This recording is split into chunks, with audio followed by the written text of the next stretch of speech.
So I'm going to wrap up today not by saying anything grand or apologizing for keeping you from happy hour or anything like that. I do certainly want to just provide a thanks for Nina Tabayan, who's not in the room right now. Logistically put all this together. And what I wanted us to do, just in terms of wrap up, I think this was this is one of the goals of what we try to do, as Richard said in the symposium, is to bring people from different backgrounds to think about something that we all care about, because we think it's quite important, and that is, in this context, the city. We've seen the city as sort of an engine of growth and innovation.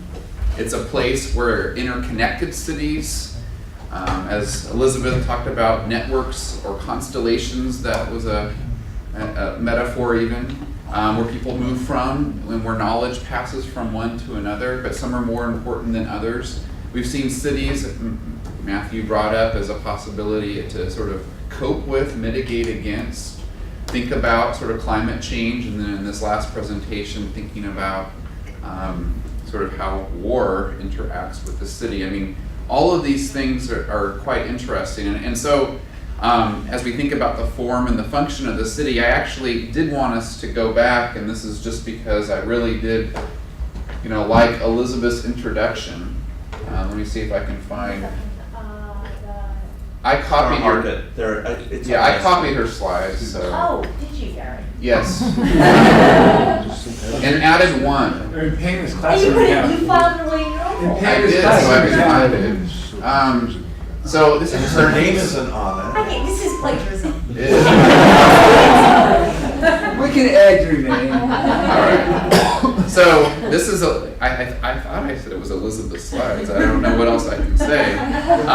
But going back to this notion of prospering in others, certainly that's not all we've talked about today, but I thought it was a nice sort of way of thinking about it. And so she walked through understanding these components of uneven development, whether there's headquarters or the cultural industries, production, innovation, thinking about why did this happen.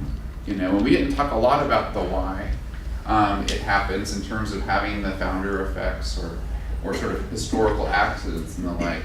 And another thing we didn't talk a lot about is what happens when you talk about these competitive advantages. So jumping ahead, this notion of how you maintain, but there's a lot of the questions have to do with how do cities lose their advantage, and what is it that sort of, John puts up these pictures of Detroit, right, and sort of the archetypal city that has lost its advantage. And as you said, it's not just about losing its industrial base. There's something else there, and maybe it's public policy, bad public policy, that exacerbated such things. But certainly, public policy also tries to correct for these things, or to create a place that makes people want to, again, agglomerate in them. I was in Durham for my sabbatical at Duke, and I found it to be a very interesting place as cities go. One Saturday, we decided to sort of take in all that Durham has to offer in sort of one fell swoop. We started off at the Washington Duke Tobacco Museum to sort of understand sort of where it came from, what the city was, and sort of watched its industrialization. Of course, after the trust busting and everything else that happened there, it sort of went away, and people know about Durham, and they tried to invent themselves in different ways, and they were trying but art sort of thing to reinvent the downtown, and I wasn't sure how successful it was. And then the last part of the day was to try a Duke basketball game, and that's sort of irrelevant for this seminar, but another piece of the culture of the place. But the reason I even mentioned the basketball piece are sort of cities try to create these things, right? And so I wondered if we could maybe talk about sort of this notion of consumption amenities that, Matt brought up the notion of sort of, well, if we take it off the golf course and just build a bunch of density and see what could that do? But people seem to value these consumption amenities, and I know in some of the literature on cultural industries, that's part of the discussion, right? Thinking about policy drivers, John talked about bad policy, and people often talk about, or at least happen certainly, subsidies for certain industries or amenities. Creating a business-friendly environment, whatever that might mean, and Matthew talked about maybe California is seen as unbusiness friendly. Maybe that's why we don't have all the energy consumption and so forth. And this sort of general question, what do we know about what can the city do to gain an advantage back when it's lost? And so I just wanted to throw these questions out to those who presented and the discussants to see if you had comments on any or all of these, just as a way of sort of wrapping up what was a terrific symposium today. So anyone want to begin? I could start with the first presenter or jump in. Peter. Chris cited a dissertation that he was involved with, and one of the findings, if I remember correctly, of that student was that he could not find coherent policy. He surveyed cities, and certain cities have a bunch of what you might call pro-growth policies. They have a bunch of anti-growth policies. They have a mishmash of policies. Because politics being what it is, we get a mishmash. So I think it's a little bit far-fetched, but we're in the seminar room so we can say whatever we want, to idealize the policies that cities might follow. We haven't got a lot of examples where cities reached an intelligent agenda, an intelligent set of policies, and followed through on it. So I'm worried about this pitch. John. Yeah, I agree that it's hard to actually discover what the policy is a lot of cities have, and you have to be kind of humble about it. Something that worked for us was using the notion of adding value. So I had some traffic engineers come in when I first got elected, and they wanted to put in about $50 million worth of right turn lanes, including some demolition to create it. And I said, I thought about it and then met with him again later and said I didn't want to do it. I said, and that day, Philadelphia had talked about defaulting. It was right after Wilson, not so good, had bombed the napalm, and the pension system was under threat. And so it was in the paper that they might skip a pension payment. So I asked my public works director and these engineers, I said, how many of you are planning on drawing a pension after you retire? And they said, of course we'll draw our pension. I said, well then why do you want to tear down the tax base that would support your pension? You know, and I tried to get it, and I made that point several times, but eventually they understood it. And in the health department, all the departments, we just started applying that.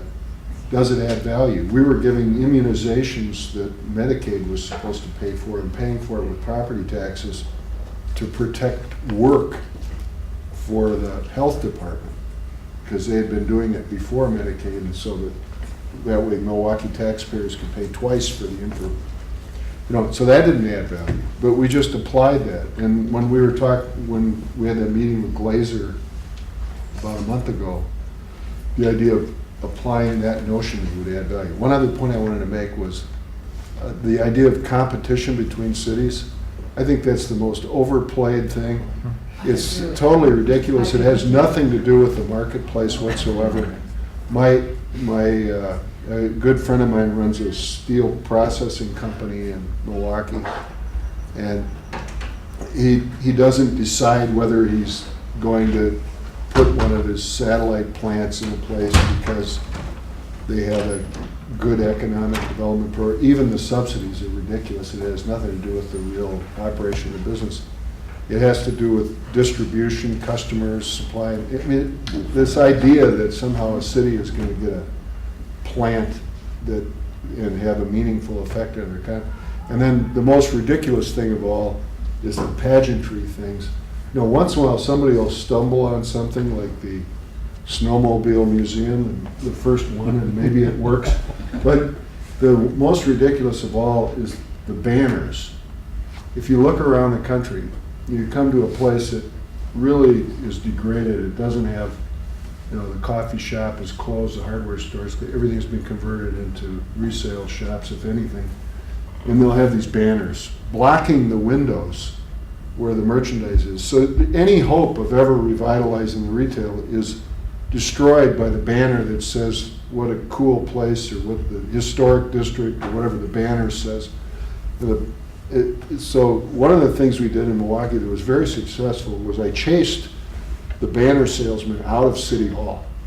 And we didn't buy any more banners. And it really helped the retail on these little streets to get that out of the way. But I mean, Serious question about Milwaukee. Do you think the Calatrava Museum has had an impact on Milwaukee? I think if Because we it were really going to is waste, iconic. if we were going to waste $110 million on one building, that was a good way to do it.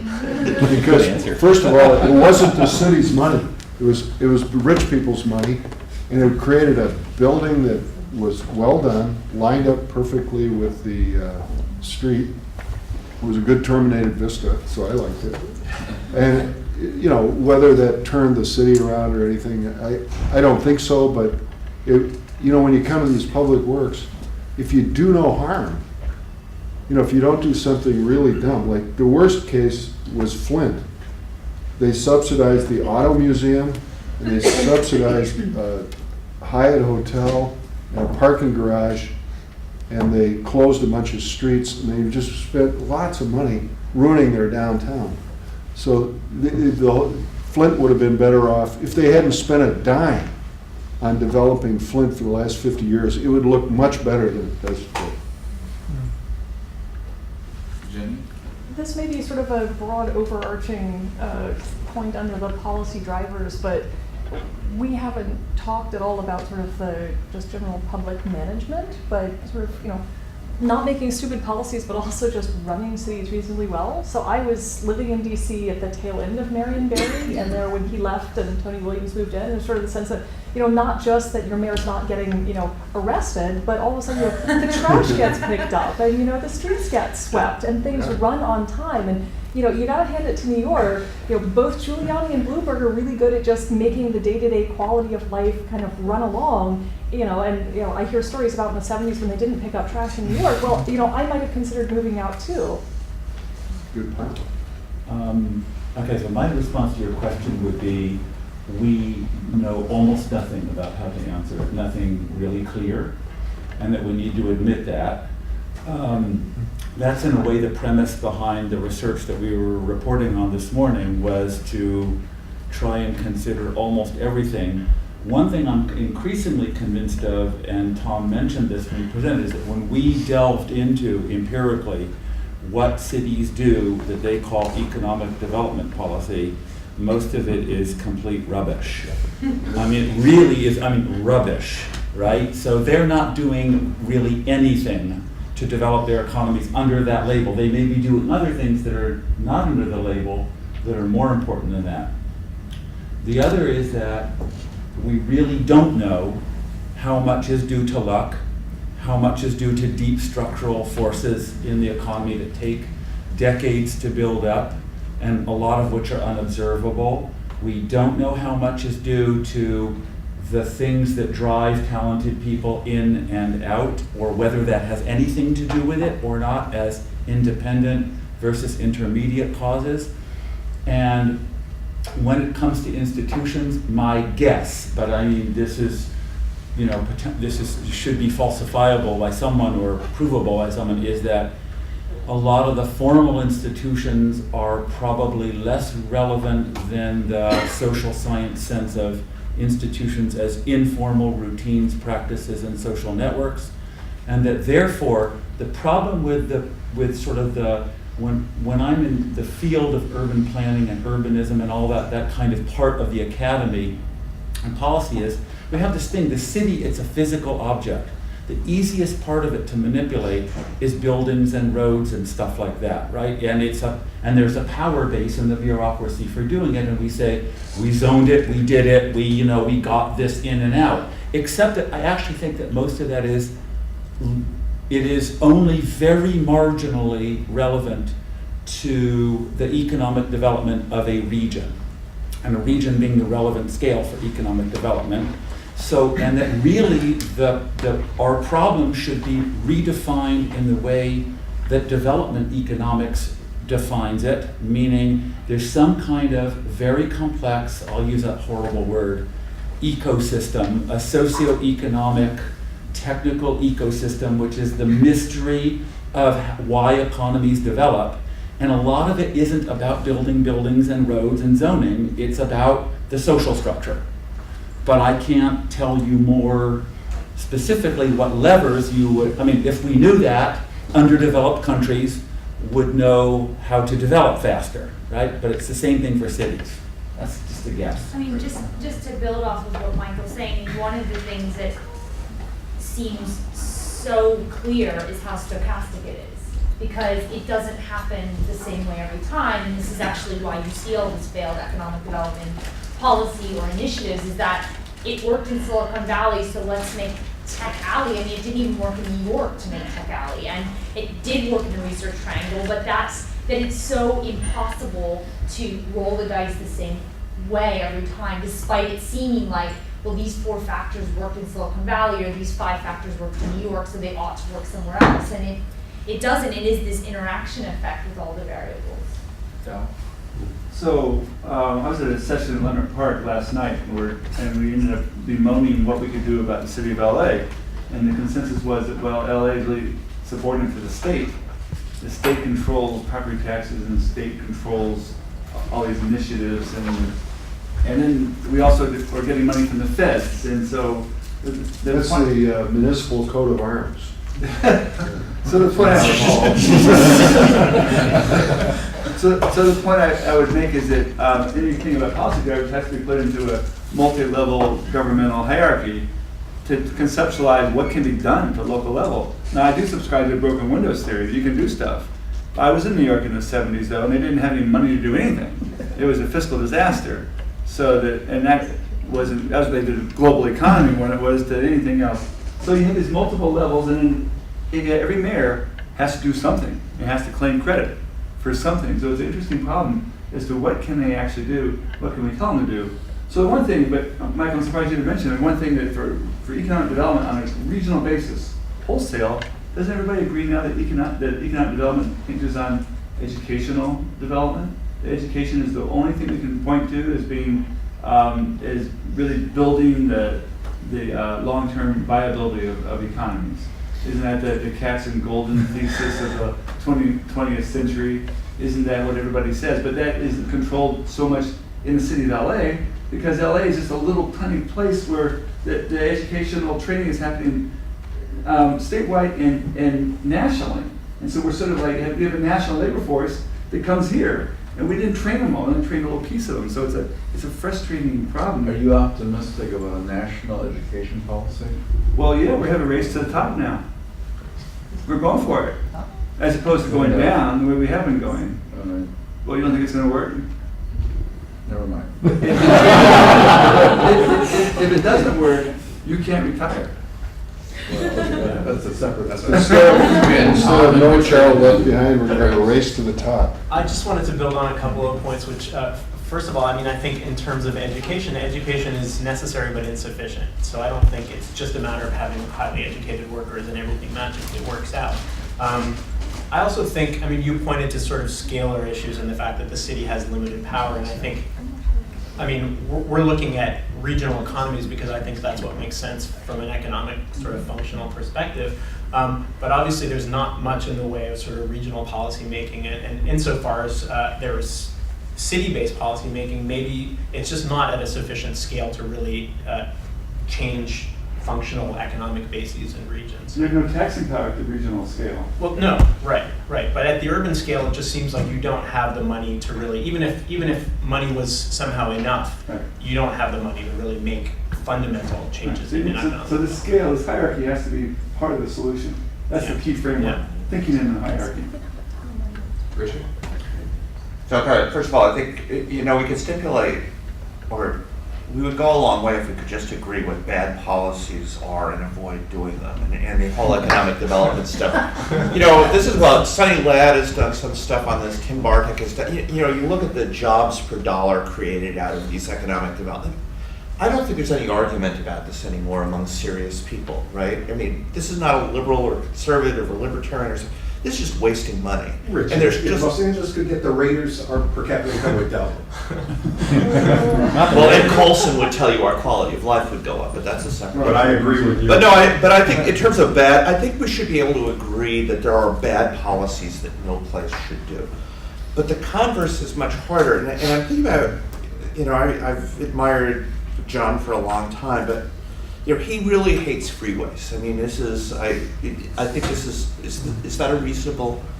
It's a rural form that doesn't belong in the city. Okay, well, but I think about, in Milwaukee, I think, what you did tearing down the Park Freeway was absolutely the right thing to do. I think the earthquake knocking down the Embarcadero Freeway, other than the fact that I'm sorry people died, but that was a good thing for San Francisco. I have no doubt that that's true. But I look at this city, and I can't help but think that freeways have been good for this city because of the way it developed a long time ago. Our colleague Jen Giuliano taught me about, how LA originally developed along rail lines, and I've seen Chris's stuff about where the central places are for economic activity. And when we connected them with freeways after World War II, man, this place just, not only grew in terms of population, but as we saw in the second paper today, its income rose. And I want to be careful about cause and effect, but if you live here, I actually love the freeways here. I mean, because, being an academic, I have the luxury that I can pick when I use them, the time I use them. And man, when I leave before 7 in the morning, I get here from my house in 15 minutes. Actually, one time I was going home at night, and my wife was mad at me because I called her and I'm home in 13 minutes.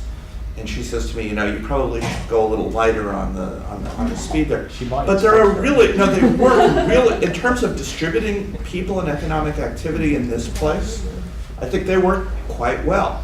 But in Milwaukee or in San Francisco or in the Cross Bronx Expressway, I think did horrible things to New York City. And so the tough thing is a policy that might be good in one urban context might be really bad in another, and vice versa. So I think it's one of the things that makes good policy hard, maybe this gets to the point of context and all that, is something that works in one place won't necessarily work. And it's not just about the industry structure, it's about the physical form of the city when it developed. Well, so I'm an urban economist, and I think a lot about fundamentals and a variety of things we think of as fundamentals, and I think it's a great framework and it's a nice starting point. I've had more interaction with developers on a very low level and a very extensive level for the last couple of years, and then recently I'm running into city councils and planning commissions. Okay, so I'm stunned by how stupid these people are. Okay, so so LA is in the middle of the pits. But we like mayors, right? We like mayors. No, but this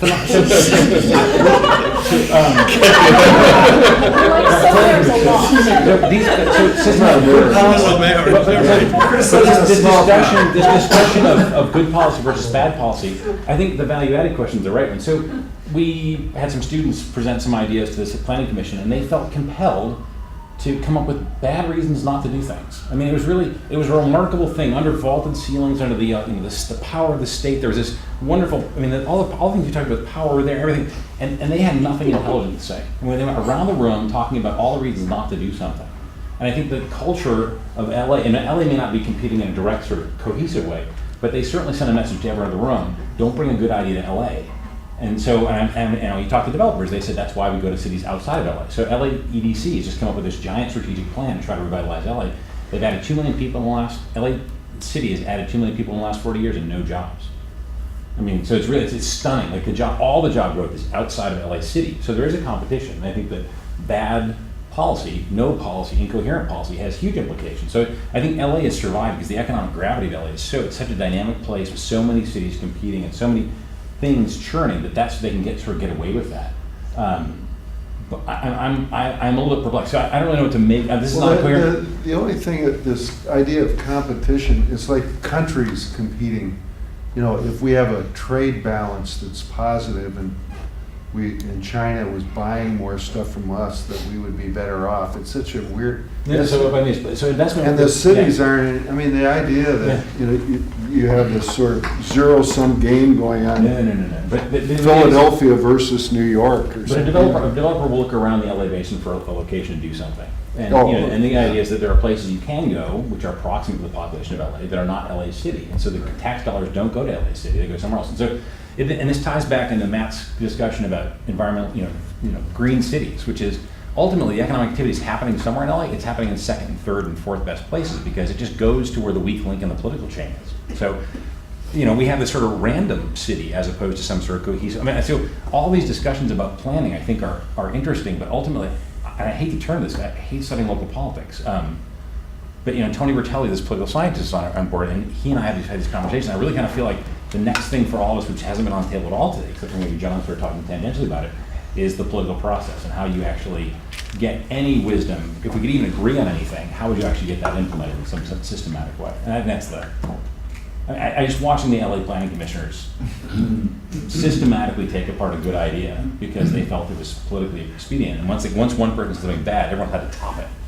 It was horrifying. And so I don't know how to get a systematic green policy or transit policy or housing policy. Yeah. So sorry, I'm a little pessimistic. Well, I was going to say we'll probably find a little optimism, and I might have to call on Matt again. But Saskia. I do think that mayors with power, Great, exactly. they can really make a difference. I was just in Rio. We still have an image of Rio that it's sort of finished sinking fast, etc. This new mayor that's been there for a year and a half or something, he's just taken things in hand. So rather than walling off the favelas, moved inside the favelas, set up very elementary things like schools that are full-time, full day, so that the kids stay in with little science labs, etc. Sergio Calatrava is coming to redo the whole port, the old port, the Barcelona bit, and the former mayor of Barcelona has been invited to come to check it out, etc. I mean, one thing after the other, full of energy. Now, Brazil is very rich, you see. Rio is going to host it. So he has, conjuncture also matters here. But I think that politics can make a big difference. The problem is that what you're describing is not politics.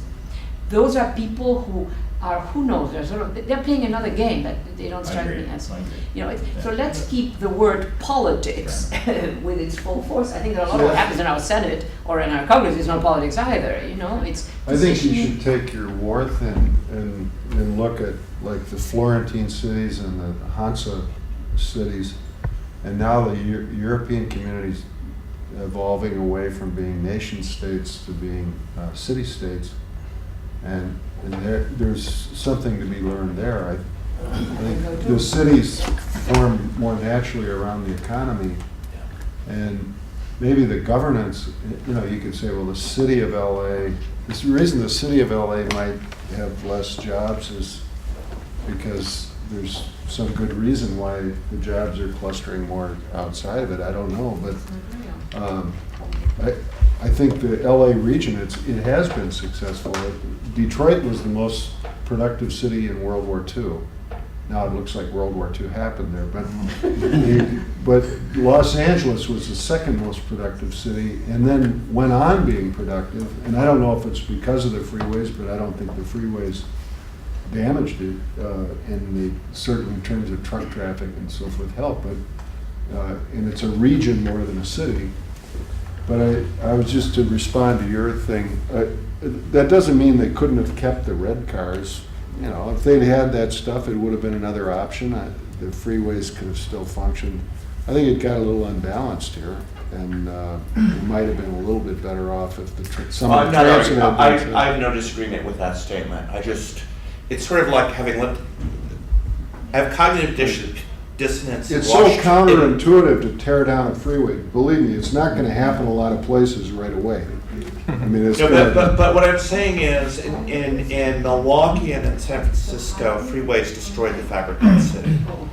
Here, it's almost like they're part of the fabric of the city. Next to them. Can I make a second?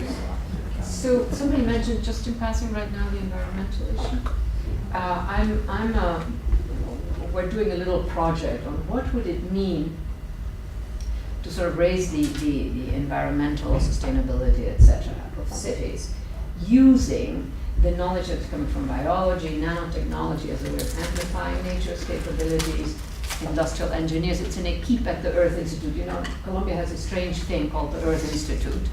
But it's extraordinary mix of people. And so, for instance, can I just have 1 minute? Just an example. So one of the new technologies that has been discovered, which basically uses nature's capabilities, is that there's a certain kind of bacteria that you mix up with calcium. And if you paint all buildings, it stops emissions. You know, buildings are estimated 60%, the single largest source of bad emissions. I don't know if it's 60%, but the single largest source. It stops all emissions, plus it has the capacity to purify the air around it. And there's a vast amount of such things. Now, what would it mean for community after community, neighborhood, midtown centers, etc., to do this kind of stuff, right? It would mean, for instance, this is maybe a bit of a fantasy, but not completely. It would mean that in small cities, in neighborhoods, little firms could do it, and the local government, as in Austin, would have a weatherizing project, etc. Labor intensive, activates the local community. Big multinationals could handle the big financial centers, the Dubais, and I don't know what else. I mean, when you think this is just one strategy, just dealing with buildings. Buildings are everywhere, they're continuously emitting. They need to be taken care of if we're going to be serious about the environmental challenge. Now, coming back to politics, it would really take political leadership to get some of these things going, but it would generate no economies, it would, employ vast numbers of people. This is a worldwide situation. And I always think if Copenhagen, you know what I'm talking about, right?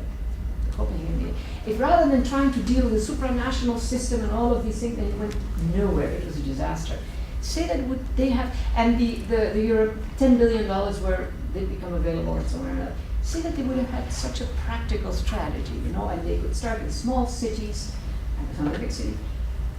There are possibilities. The point is, how do we tip into that possibility, right? And then people always, but there at that point, political leadership, I think, would really make the difference. Anyhow, we're just speculating on those kinds of things.